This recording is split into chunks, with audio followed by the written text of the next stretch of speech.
but I just want to welcome everybody and thank you for joining us today for Lunch with Lucy.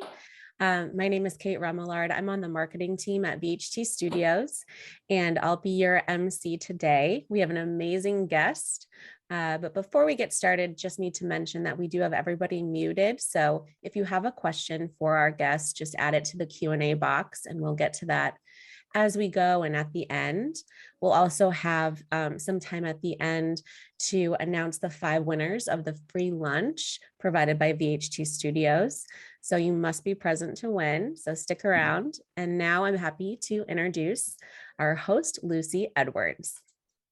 Hello, everybody. Lucy Edwards, Director of Client Success at VHT Studios. And today, my guest is Pam O'Connor. So Pam is a veteran of real estate industry. She has been around for quite some time, and she was working with broker owners, with managers, with realtors. So it's wealth of information. And today we are going to take advantage of all her knowledge and ask hopefully the right questions. But you are welcome to participate as well and put some questions in the chat. So that would be amazing if you do that. And we're also going to have some polls. So please participate in our polls. In today's environment, we have, especially in the last year and a half, everything is changing so rapidly, and agents more than ever leverage their own brand with their company brand. And we notice that throughout the country, the change, how broker owners are investing more and more energy into their company brand. So it's easier for their agents to flourish and to grow their business. So let's talk about that, Pam. So why is company-generated business important for brokerages now? Thank you, Lucy. It's good to be with you. And I'm a big fan of VHT and Brian Balda, so it's always fun to be involved with these folks. You know, I think at the end of the day, everybody in business is about profitability, right? And so how do you get there? You have to take in more than you spend. And obviously, it's not always easy to manage expenses. So you want to look at that top line, and that in the world of real estate is business development. So for brokers, the 2 big advantages are obviously recruiting and retention, because the more leads that company generated business that a brokerage can offer their agents, they're probably more inclined to attract good people who are looking for that. So the recruiting and retention benefit is huge. But in addition to that, the margins for brokers have really diminished over the years. So what, where it used to be 20-25% profit margins, it's now down to around 13%. And what can really make a difference for brokers is if they can bring some business into the brokerage and refer that out to agents, and sometimes have a little bit of margin for referral fee that basically reimburses them for their investment, but also helps with those profit margins. So those are the reasons, that brokers would be involved. And also the referral business, like with Luxury Portfolio International, with leading real estate companies of the world, all that plays a big role in today's environment as well. So there are more and more companies that are joining those, not nationwide even, actually global organizations, to promote their company and to help their agents. Would you agree with me? Yes, absolutely. So when you think about the brokerage business today, you've sort of got 2 different groups, I guess, in terms of models. And one would be what I would call the more traditional full service brokerages, which would be, organizations like leading real estate companies of the world, a lot of the Realogy brokerages, the Berkshire Hathaway brokerages.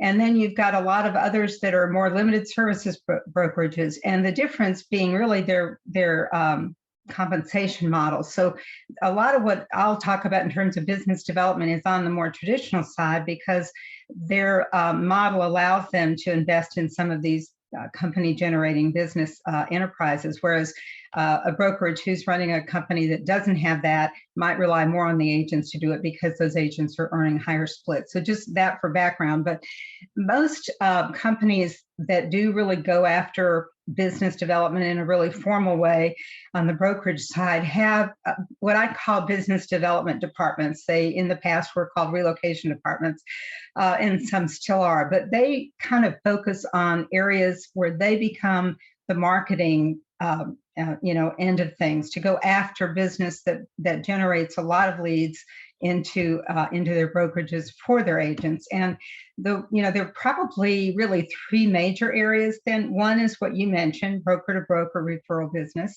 and I'm going to come back to that. But then corporate relocation is another one, and then the third is probably e-leads. So those departments really encompass all of those. And on the corporate reload side of things, that's obviously been a little slower in the last few years because of COVID, where people are working remotely. There haven't been as many transfers, but it is starting to pick up now. And interestingly, I talked to a guy who's with one of the large relocation companies the other day, and Facebook of all people. You would assume they're all remote, but they're starting to do a lot of movement right now because they hired people during COVID. Now they want them closer to different pods. So the corporate reload business either comes directly, if a relocation department goes after that, to local corporations, but more often than not, it comes through the relocation management company. And it's very difficult for individual agents to go after that because so much of it gets funneled through relocation departments. But that's one big area. Another one is the broker to broker business, as I mentioned a minute ago. And that is huge now because there's so many people that are moving on their own because they can, because of COVID, they have a different circumstance than they did before. They're either moving altogether, they're investing in a second home, so they have some flexibility, a lot of things along those lines. So a lot of the relocation departments that are with traditional companies and do have membership in a network, again, whether it's something like Leading RE or BHHS or Relogy, the different brands that fall under that umbrella, those companies are in a really good position to leverage the business from all the other companies in those networks. So by sending business and then receiving it back. So that's another area that relocation or business development departments go after. And then the last one is just e-leads, which I can talk more about from the agent standpoint, but those are all of the platforms and portals that generate leads to agents, sometimes through the brokerage, sometimes not. But where brokers can really add value is to incubate, if you will, those leads, so that, as we know, many times there's a long curve of time before people start looking online, and they may not buy for 2 or 3 years even. So agents get busy with other things, and if the brokerage can help sort of develop those leads until they are closer to the buying cycle, it's a huge benefit to their agents. Well, and actually what came to my mind with companies that are part of Leading RE or Luxury Portfolio, obviously there are companies like Berkshire Hathaway and someone with thousands and thousands of agents, but also a smaller boutique firms. I just interviewed Jim Balistreri from Florida. Yes. And he is amazing personality, amazing character. He was saying that he received about 75% of his business through Leading RE. So even the company that is smaller, that is not nationwide, that is local in a certain area of the state, also benefiting.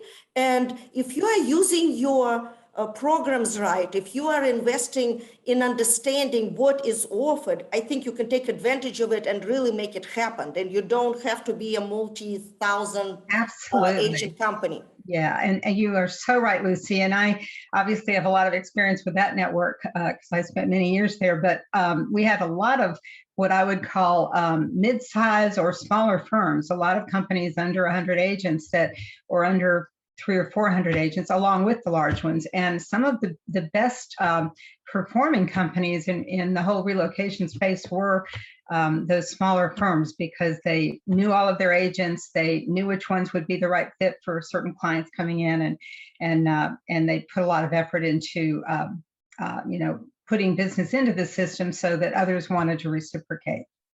And also about relocation. And I spoke to you before our talk show that I met a team of about 10 agents, and they invested their energy in approaching companies and corporations where they build their own relationship on their own. And then every time someone is relocated for that company, they get all the listings, they get the buyers, they get the sellers. So they built their niche, if you want, and it's very profitable. So there are ways to work around it, right? Right. That I think it's more and more challenging to do that because so many of the corporations and a lot of these different entities work through relocation companies. They basically outsource the administration of their employee moves to someone. So it's hard to go direct, but the ones that are probably present the best opportunities would be startup companies that are just starting to move people and they don't have that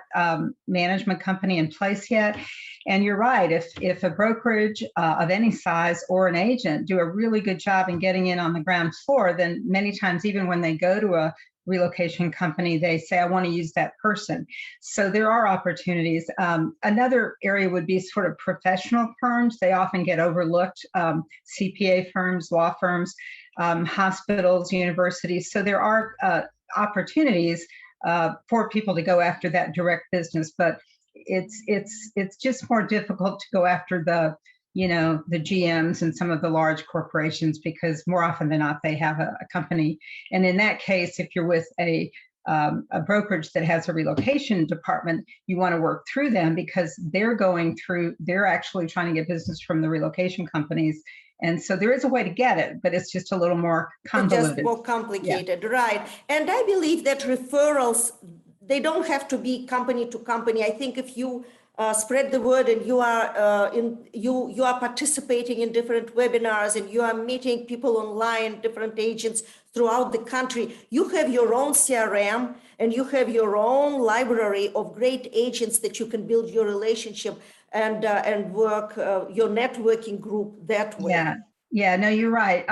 If you are part of a network, that's a really great opportunity because you can leverage all the business and be on the relocation team to get it on the other end. But if even to augment that business or for companies that don't have a relocation department, for agents in those firms, you certainly can go after that business. I was always one who said you have to give to receive. So the more business you send out, the more attuned you are to referral opportunities yourself as an agent. And the more you send that business, the more likely you are for those other people to want to send you business back, whether it's through your relocation department where they request you or agent to agent. And for those agents who don't have relocation departments, certainly a lot of them are involved with groups like some of the coaching groups like Tom Ferry, Buffini. They go to different types of industry meetings. Inman's going on this week. They may be going to NAR meetings where they meet people, and building those relationships is a way to start trying to generate that agent to agent referral business. And the other thing today is just think about your friends and family. I have a great story I'll tell you very briefly that in my own situation, where when I moved from Atlanta to Chicago many years ago for my job, I didn't renew my license because I didn't really need it in the job that I had. So, but people knew that I was with a network that had brokerages and agents everywhere, and I often got calls to refer people. So I got one day, and it was going to San Francisco, and I placed this referral, didn't know the person, kind of forgot about it, and about 3 months later, I got a very expensive bottle of wine and a lovely thank you note in the mail. And this relocation director in that company said, "Thank you so much for this wonderful business, Pam.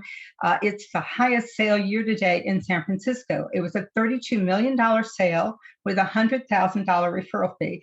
But of course, I couldn't take it because I didn't have my license. So long story short, I did go back and get my license. But my point there is, there are opportunities everywhere with your friends and family. And in this particular situation, it happened to be the CEO of a very large corporation that does a lot of business in the real estate industry. And he didn't have an agent. So don't assume that everybody does. So think about your neighbors and friends as an agent. When you're talking to people, don't just say, you know, if you ever have a need for yourself to buy or sell real estate, come to me. Add to that, or if you know anyone here or in another city, because I have a great network and I can help you anywhere you're going. So if you kind of broaden your mindset there, I think it can be valuable. And today, there's so much movement going on. There are a lot of opportunities. I probably myself personally do 10 at least referrals a year.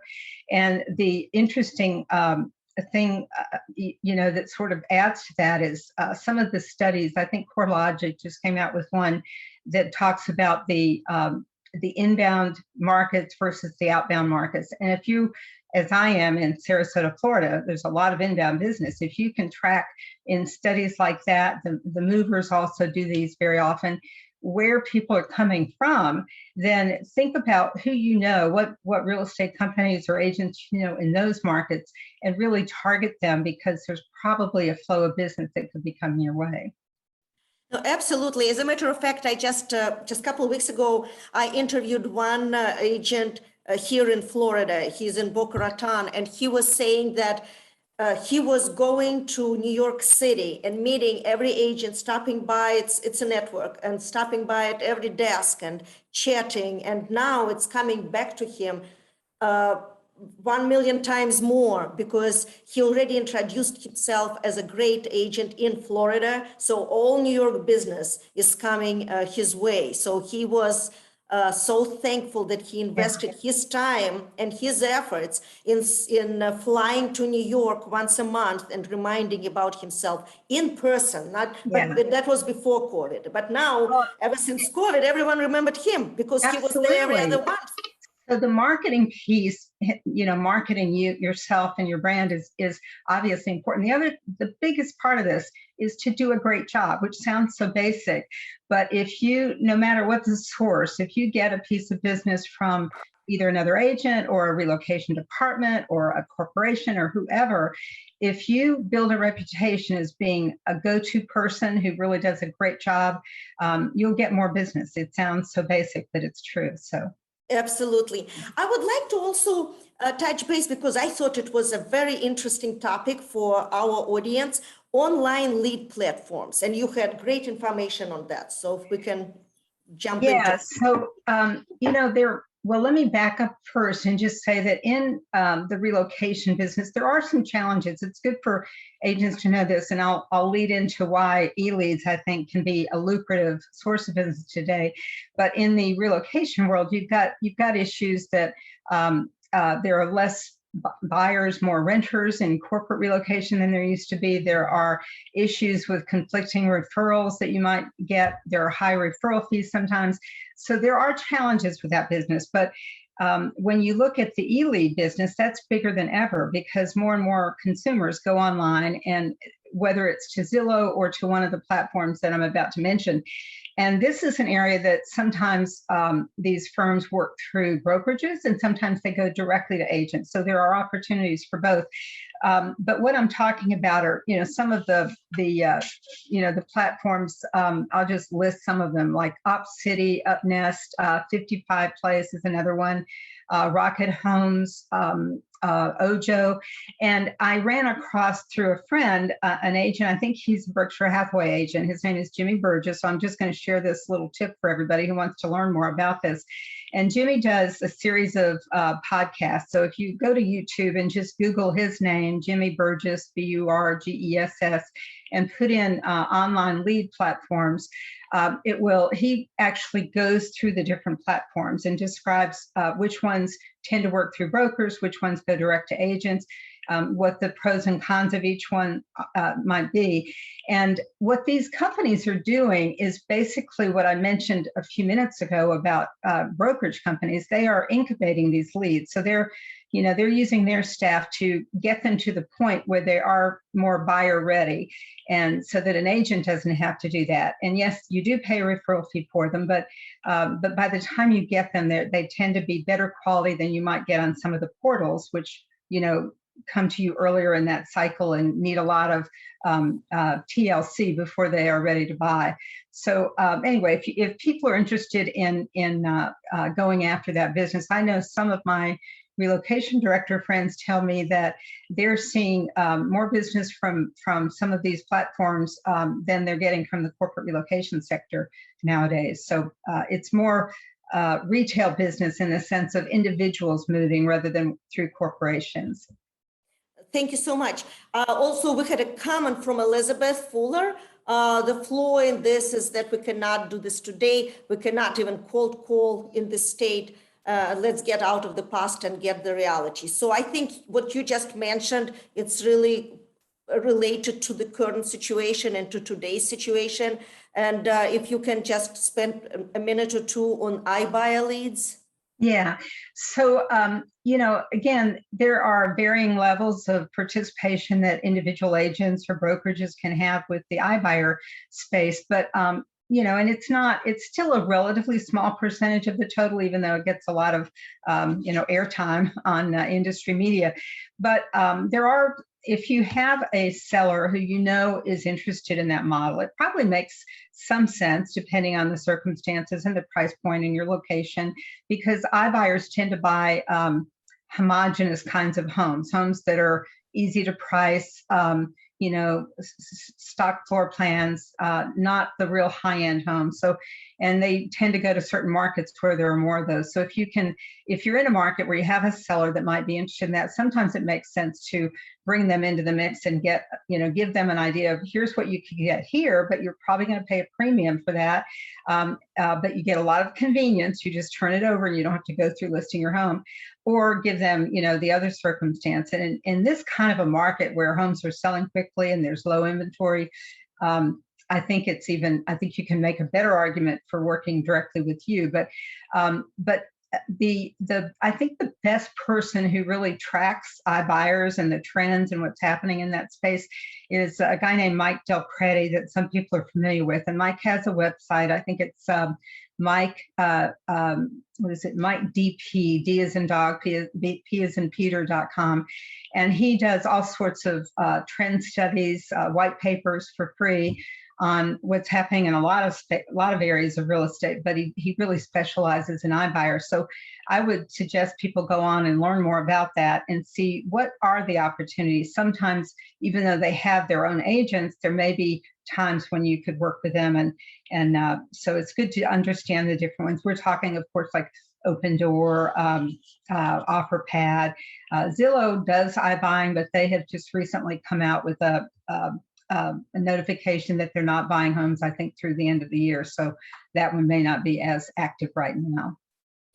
And I would like to just touch base on rentals. In my old days, we had rent with option to buy, but now there are so many programs that are created, especially for the first-time buyers, or maybe for someone not with a great credit. Can we talk about the few programs that you mentioned earlier? Right. Well, the rental business is one of the things a lot of agents through the years have poo-pooed because it doesn't create a lot of revenue, and it can be time consuming.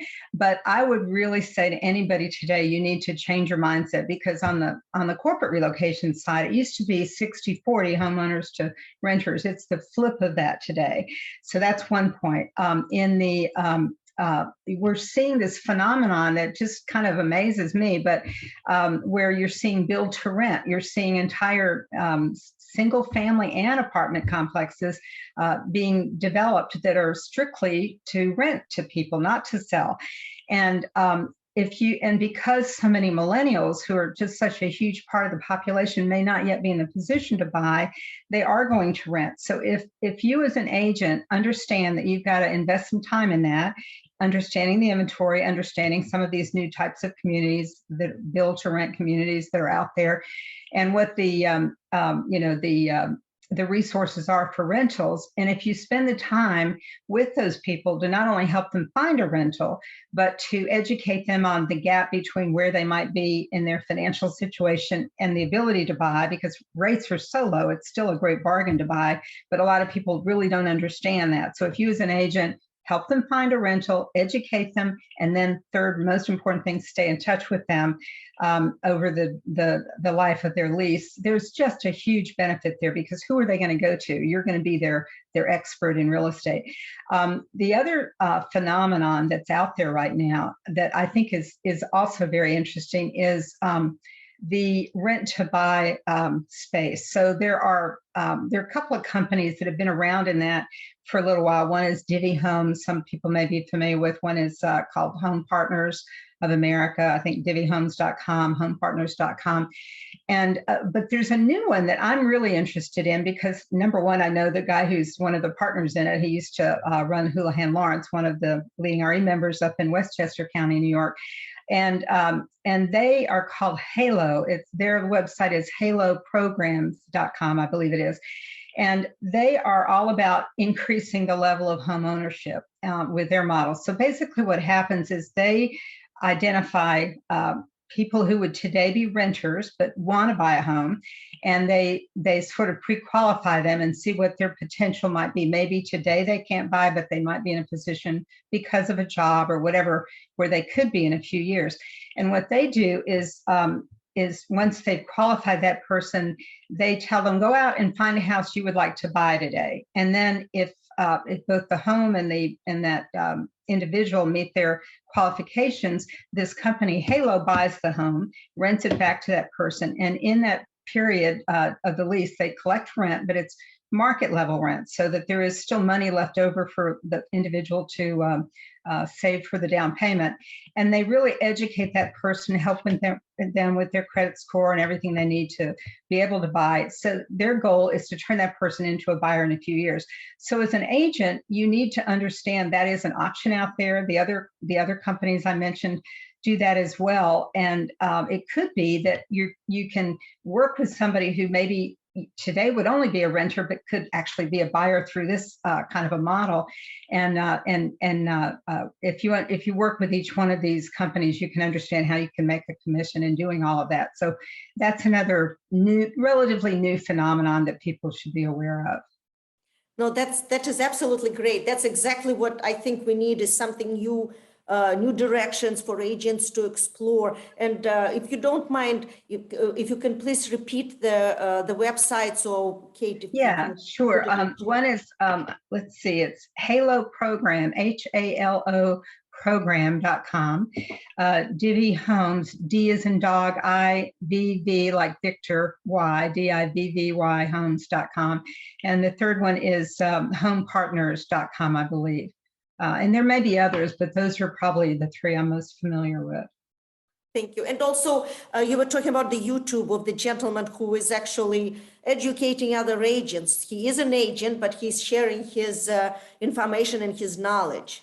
Yes, so that's on the you mean on the online platforms. That's Jimmy Burgess. So if you go to YouTube and just Google Jimmy Burgess, BURGESS, and put in online lead platforms, that particular video should come up. He does others too. So I don't know him personally, but I've been impressed watching some of his material. Thank you so much. One other resource, Lucy, that I wanted to mention is going back to brokers. If there are brokers out there who don't have a relocation department and are interested in how they could develop one or what's involved with that, I have a friend who actually came out of the Realogy side of the industry, ran relocation departments for many years, and her name is Teresa Howe. And Teresa, I think if you just, I think you can email her at, let me see here. I think it's Howe, THOWE. Oh no, it's not. Sorry, it's Teresa, TERESA .HOWE at CA Moves. Like CA as in California, CAMOVES.com. And she has a consulting practice where she really specializes in working with brokerages that would like to start business development departments. No, that is very valuable. Thank you, Pam. Oh, Kate, can we run through our polls? That's the fun part. I love polls. I love to see how people react to our questions and our conversations, and what they find interesting. And also, like, I know we had a poll on renters, so let's see what the result is. And Yes. while Pam is pulling it up, I just wanted to thank you, Pam. It was so much fun, and appreciate all the information that is, for me, I haven't heard a lot of it at all. So it's great to share it with our My audience. pleasure. It's great to see you both, and thank you, Kate and Lucy. Loved having the opportunity. Thanks. Absolutely. So our first poll that we did at the beginning of the show was asking if your brokerage provides you with leads, and 33% said yes, 52% said no, and 15% said yes, but they're not great. So that's interesting for sure. Yeah. And then what percentage of your business is attributed to referrals? This was kind of evenly spread out. So 38% said 0 to 25%, 16% 25 to 50, 30% 50 to 75. And there was 16% who actually say that 75 to 100% of their business is from referrals. That is fabulous. That is wonderful. And coming back to our first poll, I certainly hope that our audience will take the information to their broker owners and see if they can utilize the information that you are getting today, and maybe implementing something like that for the company and for their agents. So what's our third poll? Third poll is on rentals. Yeah, the third was asking if they will work with rentals and renters in the next 12 months. And 34% say yes, and they already do work with renters. 31% said yes, I'm open to it. 13% said possibly, but not my thing. And 22% said no, not interested. You know, Lucy, there's one thing I didn't mention, another little opportunity that I thought of because of the renter poll, and that is international business. You know, right now, I was talking to a relocation director the other day who told me that all of a sudden they're getting a lot of movement from their international clients because borders are starting to open back up and that sort of thing. And more often than not, those companies really, when they transfer people, usually, you know, these expats come in for maybe 3 years to a new country. They don't want them to buy homes because they don't want to have to buy those homes when they move back out. But what is happening is there's been a movement over many years now for something called international resettlement, which is something that an agent could offer very easily, either through their relocation department, or if they know if there are corporations in their area that do move people internationally, to approach them not just for all their business, but to say, I do international resettlement tours. And what that consists of is perhaps helping the person find a rental, but in addition to that, it's helping them get their driver's license, their social security card. If they're from Colombia, taking them to the Colombian grocery store, giving them an orientation on what it's like to live and work in the US. And those people are paid by the hour or by, you know, a day fee for working on that. So there is a need for that, and more. So if you're an agent, and especially if you have more than one language, that could be a real, you know, perhaps opportunity for you, depending on where you're located. Yeah, that's a great idea. Yeah, and we spoke about that. Thank you for adding that to our conversation. Anyone else has any questions? That's your opportunity, so please. Okay, I guess that's it for today. Oh, Pam, thank you so much. It was a lot of fun, and I personally believe great information, something that our audience appreciates. So thank you. Thank you very much. Yes, and I just want to take a minute. Let me get my screen up here. Okay. want to take a minute to let you know about our next show. It's coming up on November 17th. And it is with Michelle D'Amico. She is a PR expert, CEO of her own company, Michelle D'Amico Communications. So we're going to be talking about how realtors can leverage the media to strengthen their brand and get more business. So it'll be super interesting. We'll send invites out for that soon. Very quickly, since we probably have 1 more minute, we do have a question in our Q&A. I am in my company, we have a reload department which does get requests. It seems that only special agents that are liked by the office and by the broker. How do we get referrals? That's a very good question, and it's not necessarily that they don't like you. Most companies that have relocation departments have some sort of a qualification structure, and by that I mean they require to be on their team, their team of agents who can receive this business. They require them to go through some sort of relocation training because corporate business does have some unusual requirements. You have to be able to do a very specific type of BMA, they call it, rather than CMA. You have to understand certain contract language that's used that's different from other types of transactions. So there's usually a training component. They also tend to want agents that have some experience or that maybe specialize in certain areas and want that business, because some agents really don't. They have enough of a flow of business that they don't need the relocation business. So there is usually some kind of a series of qualifications. So before you assume that they're just going to people they like, and if they're going to some of the same people, it's probably because those people have really performed well. So the big challenge is to get in the door. And so you first need to ask the relocation director the question, tell me how to get on your team. What do I need to do? Is there some training I need to undergo? What else could I do to show you that I am interested and willing to do that? In some cases, you may be willing to take renters, and people who are not may not be able to be on that team. So first find that out, and then do a great job, and you will get repeat business. Oh, thank you, Pam. Thank you. Well, Right. thank you, everybody. Have a great the rest of the week, and we will see you soon. And happy cheers. Halloween to everybody. Oh, happy Halloween. That's right. Happy Halloween. Yep, it's coming up. Thank you, Pam. Thanks, everybody. Thank you, everybody. Thank you.